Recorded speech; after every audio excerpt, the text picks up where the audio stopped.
We are back on another episode of the Sunshine State Happy Hour powered by Florida Beer Media. And this is more of a lager layover podcast because we are outside the state of Florida. One of the places that I've traveled to quite a bit is commonly referred to as the Inland Empire, which if you ever get into LAX, you then drive east about an hour and a half or so. And you've got a lot of great places kind of centered around Riverside. One of the awesome breweries that I was able to go to during my travels in Riverside is, and I've heard this pronounced a number of different times, and obviously we'll get, something, let's just go ahead and get it from the Millers themselves. Go ahead and give us your pronunciation, because I've heard the BBC pronounce it one way. I've heard some other teachers pronounce it another way. How do you pronounce it? We say our beer is Euryale. Okay, there we go. So Don, Carrie Miller from Euryale Brewing. Obviously we are here with Steve again. Steve, how are you doing? Good, Dave. How are you? Hi, I'm Steve. doing pretty good. Awesome. And Don, you actually were telling us you and Carrie are going to lay low on the beers tonight because you have a bit of a tasting coming up, which sounds like it's a lot of really good stuff. And it sounds like, obviously, since I was at Euryale previously, you have just exploded in terms of growth and business and impact and all sorts of other things in the Inland Empire and Southern California and beyond. It was going very well for us, and then COVID-19 hit. And when we got that stay-at-home order, it changed the whole ball game. So we were on the draft beer model, and most of our sales were in the tasting room. We had done some self-distribution to local taverns and restaurants, but the bulk of our business was the retail through our tasting room. And with the onset of the stay-at-home order, I believe we lost about 75% of that business. Yeah, I would say our distribution towards the end of last year, we had started picking up, and we were on or probably we were going to do more in distribution than, or at least match the tasting room sales in 2020. But that's, of course, went down. Although we are starting to get some orders now as some of the restaurants and bars are starting to open. We've had a few orders last week and a couple this week. But luckily, like Don said, we had partnered with a local fruit grower who liked our beer, and they're a local icon. They've been around Riverside doing grove and citrus fruit for generations. They're like on their fifth generation of family business. And we were lucky enough to partner with them because they liked our beer. They were carrying our cans in their little market store and said, what if we did a Glass Ranch beer? Is that something you'd be interested in and could do for us? And we said, I think we could, and yes, we'd be interested. And so as Don told you kind of before the show got launched, that we've done 4 beers so far. The first one was a Blood Orange Blonde that was released in September, and we started with a 10-barrel, 105 cases for the first run, and they saw that, and they're not used to that much beer because they just got a little, beer fridge, like kind of as a second thought. People stopping by their little market and thought, what are we going to do with all this beer? What's the shelf life on this? They sold out in 3 weeks. Oh, wow. Yeah. So it was pretty phenomenal. We were just they're really, really good at marketing, and they have a very loyal following, pretty good size following in the Inland Empire. So now. I'm sorry. I was going to say, because I definitely want to hear about some of the other beers that you made for them, and obviously the beers that are at Euryale, but it seems it's a very heavily agricultural area. Would you say that agriculture, that access to all these amazing fruits and flavors really has an effect on the beers that you and the other Inland Empire brewers make? It definitely had an effect on the beers that I make. Everybody tries to stay in as much as possible to make a local beer. And since we have these local ingredients, it's very nice to make beers with. But it's been a true privilege for me because I have my own tastes in beer, and they're pretty standard. you know. So to make these beers that are departures from standard, like to make fruit beers and everything, you know, that's not a 500-year-old fruit beer. I mean, as far as I know of. So I started making them, and I started liking them. Excellent. You know, because I mean, I have to like what I make, otherwise I'm not going to release it. Well, somewhat. In fact, talking about local growers, we were able to do a watermelon beer, and partnered with the UCR, which you know is, if you've been to Riverside, so UCR is a big agricultural centered school university here. Absolutely. And one of the students grew watermelons, and she's a friend of the brewery. Said, "Hey, I have all these watermelons." So long story. I'm going to give the story over to Dawn, but that was really a nice experience for us. So I get a call, and she says, "How would you like to make a watermelon beer? I got like a ton of watermelon coming ripe." And this was actually like in, I believe it was about September. So then later on, I asked her, I go, "I thought watermelon season was like June through August. And here you are in September with watermelons coming ripe. Did you plant some cultivar of watermelon that I don't know of?" And she said, "I planted late." And I said, "Oh," because the watermelon was beautiful. Nice. Looks like we lost your camera for some. Yeah, which is fine. It happens. Happened yesterday too. I didn't. It's not down there, honey. I mean, there's nothing. Looks like your camera. All right. So click the camera button to turn it back on. You're ready. Is that the one? Cam, down there. Okay, start cam. Am I back on? Yeah, there you go. That's awesome. Okay. You know, it's like everything. It works till it doesn't. And well, then it's funny. It work. You know, it's funny until it doesn't. It's funny. Everybody that I've spoken to, there's a lot of brewers who never had to deal with online ordering platforms, and now all of a sudden they're sort of working their way through it. It's a different world. It is. But we let's get back to UCR. Yeah. Oh, so the watermelon beer. So then she says, "Do you want to make one?" I said, never have. And I was like knee deep in brewing other beers. So I said, you know, I'm making a beer right now, so I don't really have time to think about it, but give me a couple of days, you know. So like when I get off work at night, I'll continue working to work out that new beer. So I made the beer and then give her a call and said, "I'll take 400 pounds, please." And was that something that you had to then go and unrind and chop and everything? Yeah, so then myself and 4 other people processed 400 pounds of watermelon through my actual home juicer. I got one of those Jack LaLanne juicers. Nice. And they're not made for constant duty. Nope. So yeah, he was telling me it overheated, and I had to put it in the cold box to let it cool down so we could continue every so often. That's what's nice. We got that walk-in cooler, and so it brought it back to life faster. That's funny. Steve, doesn't I'm sorry, keep going. I want to know what happened. Yeah, so we would take a beer break, you know, and then the piece of equipment would come back online. We'd grab it and continue.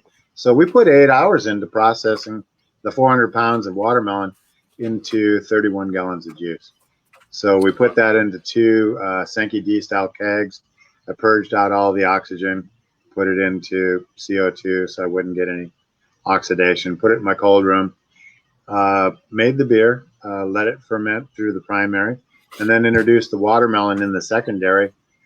And so it reinvigorated the fermentation, but at a slower rate and less vigorous bubbling. So it kept the aromatics in the beer. And so then I took that beer to a beer festival and asked the question, take a sip of that beer and tell me what you think. And then people would sip that beer, and before they would speak, they would get a smile on their face. So I know that beer puts a smile on people's faces. And then they would say positive things about it. What style was it?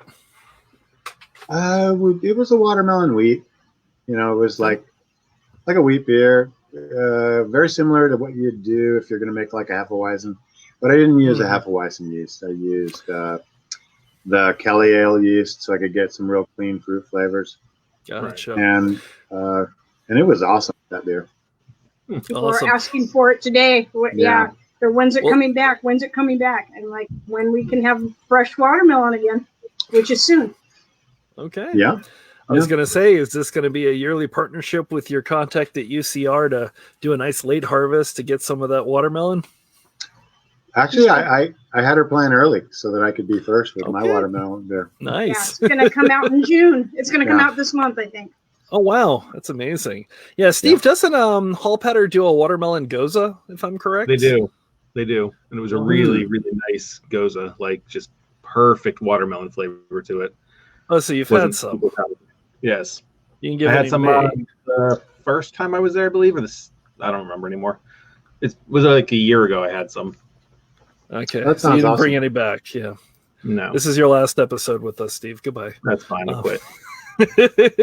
now, if you ever want to see two grown men beg for a beer, I definitely want to chat about that fig beer that you were telling us about before we got started, because I'd love to know a little bit more about that, and not just obviously the recipe, but some of the difficulties in sourcing certain kinds of fruit.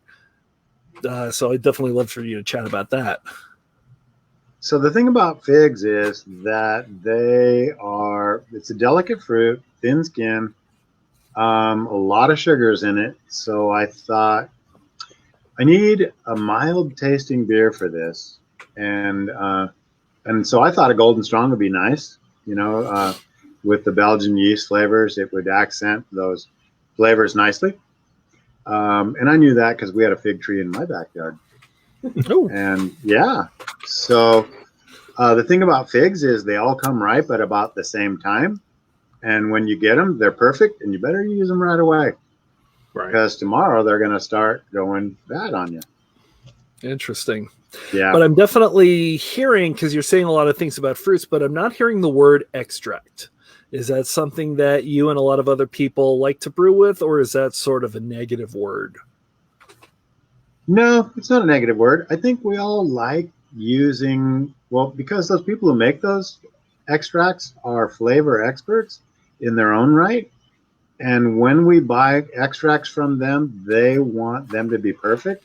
They take a lot of pride in their work. So it's like taking on a partner who's an expert in an area that you don't have to become an expert in. Never actually thought of it that way. So when the extracts are delicious and they don't have unnatural tastes, where it makes the beer, takes it out of balance, Mm-hmm. then I like them. But when they're used in too high of percentages, where those beers start tasting like they're not natural and there's something fake about them, I don't like them. Yeah. No, I think Don mostly uses maybe some enhancement with extracts, but primarily most of our fruit beers have actual. Yeah, they do. It's not primarily. No. It's that they all have fruit Yeah. in them. And I just use the extracts for consistency and for the extra punch that they give. awesome. That's amazing. Making those fruits come forward without making them so forward that your beer becomes like a fruit soda. That makes perfect sense. And so obviously you're just, how long have you been able to reopen? What has California been able to do for the brewers in terms of getting business into your tap room slowly but surely? Want me to speak to this? Because I have a real opinion. There's a lot Sure. of rules and it's very confusing. Yeah. I'd let her talk because I get all the Makes me newsletters upset. and stuff. But we were never closed down. We were allowed to continue, to go sales only. So it was a good thing we had cans, and then we've done some fresh canning of some of our beers that we had on tap. Our most popular ones, like our donut beer, which is amazing, the Pollock's donut beer, which we're going to it's crazy. People like a donut beer, and it still tastes like a beer. It's Don's really done a great job on that one. And our tropical blonde is really popular. So we did some fresh can, because we didn't have a lot of stock of cans that we had already done. So we had to get some blank cans and we slapped some labels on them, and he has a little, in October that we do a couple of cases just to provide for to go. So we've been doing that. So that's kind of kept us afloat and brought people in the tasting room. We're selling growlers to go and stuff, which we had to buy blank stock of growlers because we haven't carried branded growlers forever because everybody has 50 growlers in their garage. And so we didn't want to add to that. But so for this purpose, we had to buy a source and buy some blank growlers. So we've been doing that. Then the second step of their stage 2 of California is starting to open. And when they got to, hey, restaurants can start opening with social distancing and say, a couple of caveats here, what you need to do, train your employees. Breweries that were tasting room only, that were not brew pubs that serve food, could only open if they had dine-in food, which if we could partner with a food vendor, but for the weekdays, it was kind of difficult because a lot of the food vendors, this is their weekend job. They have a regular job and they do that on the weekends. And so it's been very difficult for us to have dine-in and open officially other than continue our to-go sales. So that's been really frustrating. That's like they lumped us in with nightclubs and bars because their thinking was, oh, you have to have dine-in food to sit down and drink a beer or else you're going to be mingling. I did that, which makes no sense to me, but whatever. No, I completely agree, and it's very frustrating. Obviously, you were open. Did any of the breweries kind of around you close just for the time being, or are there any that are unfortunately not coming back? There was a couple of places that closed down. I know there was a tap room that was very popular, and it's in a food court. That was Beer Farm. They're kind of like they were closed down during the whole time, but I don't think they're gone forever. But they made that choice. They were not going to do growler fills or over the count, which they were allowed to do under the COVID. Tap rooms could sell their stuff and growler, but they decided not to do that. I think all of the other breweries were open as far as I know. Same thing to go stuff. There's a couple of breweries that were not, like Thompson's, which didn't have canned stock. They might have done growlers. I don't know. They're also a restaurant, so they might have done to go. I think everybody was open. I think pretty much everybody kind of, did what they could do and started getting the to go stuff. And I'm sure they were probably experienced like we were 75% reduction in our tasting room setups. Yeah. And I know, and you sort of touched on this a little bit, you did start packaging, but obviously there was sort of a mad scramble for more packaging equipment and packaging supplies once everything kind of came down on high. What packaging did you really kind of gravitate towards? Because I've got another question kind of following up after that, but really for the beers and the styles that you had, what were you actually going for, and what can you still find today in your tap room? The aluminum can with the 202 ends or the B64 ends. Yeah, standard size, 12 and 16 ounces. 12 and 16, yeah. Because what I've heard a lot of people say is they are taking a look at this and how everybody's going for aluminum, and they're kind of saying that this is starting to be kind of the death knell of glass, whether it be a growler or a 22-ounce bomber. Right. I would agree somewhat, other than I think the bombers will still be around for some of the specialty beers, like our barrel aged. You do put in bottles still. Or you could see bomber beers appearing in 19.2 ounce cans, or the 32. 24. 32 is big. That's the color on it. That's like 2 beers. Yeah. So if you put like a imperial strength beer in one of those cans, you'd have to invite some friends over. Make sure you drink that at home. Yeah. Mm-hmm. My personal favorite is seeing 3 8-ounce stubbies. It's kind of that'd be awesome. Way to do.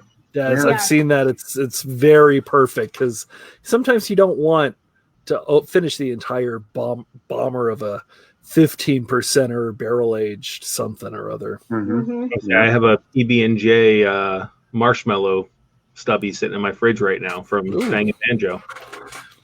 Sounds delicious. Last weekend. Can't wait to have it this weekend. That sounds amazing. So I definitely want to get into this because obviously iconography, visual representation, marketing is a very, very strong, and that is one of the things that immediately catches your eye about Euryale. I love the story of how the name came to be and the artwork, how that sort of dovetailed together. So if you may, whoever wants to take this, or if you want to tag team this, we would love to hear the story. We'll both do it. I'll start it off and she'll end up finishing it. I know she will. So we actually started off as Medusa Head Brewing Company. We have a painting of Medusa. We support the arts. We went to an art auction whose sole purpose is to raise money for art scholarships and to support the arts. So we have an artist that we love this artist's work, but the work that they put into this show was not their typical work. So my wife asked about it, saw the work, put a bid on it, and we actually won the artwork for the opening bid. There was no other bids on it. It's very stark, black and white, and it's on Medusa's face is a look of anguish, like torture, terror, because it really is a tortured story. So then, so we're making up our business plan, and somewhere along the line, I said, "Hey, Carrie, our beers will be popular. We'll sell them across state lines eventually. Let's trademark the name. It's super important." Actually, and here's where she's going to start. One important part of the story was my mom saw the picture and said, "Where are you going to hang that? Because it really didn't match our decor of our house." And I said, "In the brewery," which was Don's man cave at the time. We were not open. So we started calling that Medusa Head Brewery, and so that's how we started with the name. But then when we decided to go into business, it was only natural that we picked that for the name, since we'd been calling that Medusa Head Pub in the back, his man cave. And so we got a local artist to do our now current logo, which is really beautiful. It's great. And he started with his girlfriend as the model for that, and then added he had sat down with Don, and Don said, "I want her to be pretty. I just a few snakes, and I want some hops and grain in her hair." So he came up exactly what Don had asked for. And so then we wanted to trademark our name. So we put in for the trademark Medusa Head Brewery. And our attorney said, "Hey, Medusa's already taken. There's a Medusa brewery on the East Coast." But I guess here's my question for you. But you're not Medusa. You're Medusa Head. No. Yeah. It's too similar. Too similar. I thought the same thing. And I even told her, but I'm spelling Medusa with 2 S's. She goes, "Well, you're spelling it wrong." I said, "It's a name, man." Yeah. The trademark, the government arm, if it's too similar and there could be confusing, then there's that issue. Well, that's kind of what happened to Dell Brothers Brewery out here. Yeah, there's our logo. Yep, there it is. Out here, they have that issue. So yeah, if it's too similar, they're not going to allow it. So then we were all like, "Oh no, what do? We have this beautiful artwork we want to keep." And Medusa had 2 sisters. There's 3 Gorgons. She had Stenos and Euryale, which we has L in the name. I think that'll do. So it's really pronounced in Greek mythology Euryale. So, but we shortened it, and we had started out using the full Euryale, but then we just said, "You know what? For marketing, we're going to go our beer Euryale," and nice. So that's what we've stuck with. And I think it was, every cloud has a silver lining. As more disappointed as it was before that we couldn't use the name we started out with, I think it worked out for the best. And then we made a thing. We're going to make Euryale as famous as Medusa. That's awesome. Nobody knows about the other 2 sisters unless they're into Greek mythology. Exactly. I like a little bit of Greek mythology, so I was able to kind of see that you took that Greek feeling and continued through the names of the beers. So my question is, do you get a lot of people that come in and check the beers and want to have a little discussion about who they were named after and how you came to name those beers after those particular images? Sometimes it depends on how geeky that person is.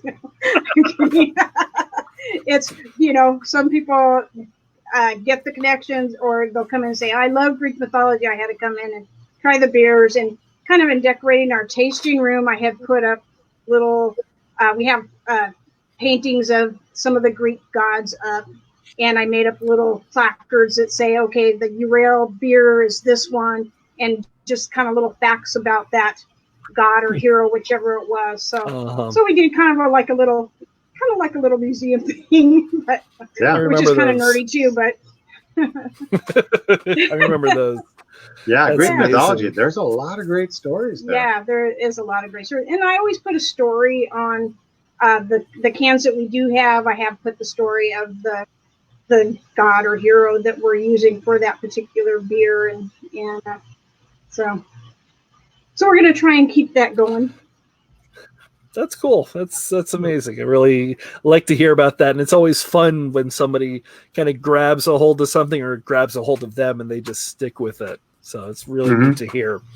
I will leave you with the final question, and I would like to hear from both of your perspectives kind of what you think, but this is the final question that I give to everybody. Steve is sick of hearing this, even though I kind of change it every single time. I like the way most answers we've gotten are pretty close to the same each week. It's been very nice that way because everyone's grabbing on the same concept.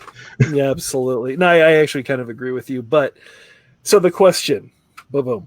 How much wood would a woodchuck chuck? No, I'm kidding. If obviously you have had to make some changes during the quarantine, the breweries that are around you have had to make some changes to do things that you never really expected you would be doing that are a little bit out of the ordinary for what craft beer really is. Once we are back to normal, once everything is 100%, everybody is able to go wherever, whenever, as bigger crowds as you can. Have there been some changes that you have made or that you have seen others make that you feel should be a part of what craft beer is moving forward? Definitely, because craft beer evolves. It's alive. It's alive like we are, and as our desires and tastes change, so does craft beer. It's evolving too, and so it's not done evolving. It's going to change in ways that I can only imagine. Like, I saw the pastry beers come out, and it was mainly pastry stouts. So then I decided to hit the other end and make glazed donut beer based on a blonde ale. Oh, female. Yeah. Female. Yeah, it's been wildly popular. That's amazing. Mm-hmm. And then, Carrie, have you seen anything? I think it forced us into something that we had kind of put off doing. We had gotten the October canning machine, and we were going to do like fresh batches of beers that we were just going to do. Hey, you love this. We have 2 cases of it, and that's it. And Don was so busy, he couldn't get to it. And I'm like, when are we going to use that machine we bought? And so this forced us to do it. And then I think he found out it's not as bad as he thought it was going to be. It's bad. It is bad trying to do production small on a single can simmer. Yeah. So. Yeah. But that's why they build machines. So, but I think we'll continue to do some small batch releases. It was very well received. I don't know if it was just because they could only get to go, but I think people like saying, "Hey, they have a case of the Poseidon Hazy IPA. I got to go get it before it's gone," because that's pretty popular. And some of the other beers that hadn't been in cans, we hadn't never put our coconut porter in a can yet because we were worried about stabilization of a big batch, because the flavor needs to stay fresh, and that was the, I think, least stable of our those beers. The hazies? Yeah, no, the coconut porter. And we just put it in a can. So, and it's been a good thing. People are liking being able to pick that up in a can. They've been asking for it for probably 5 years since we've been open to have that beer available to go. So. Awesome. You gotta also cater to the people who love the dark beers.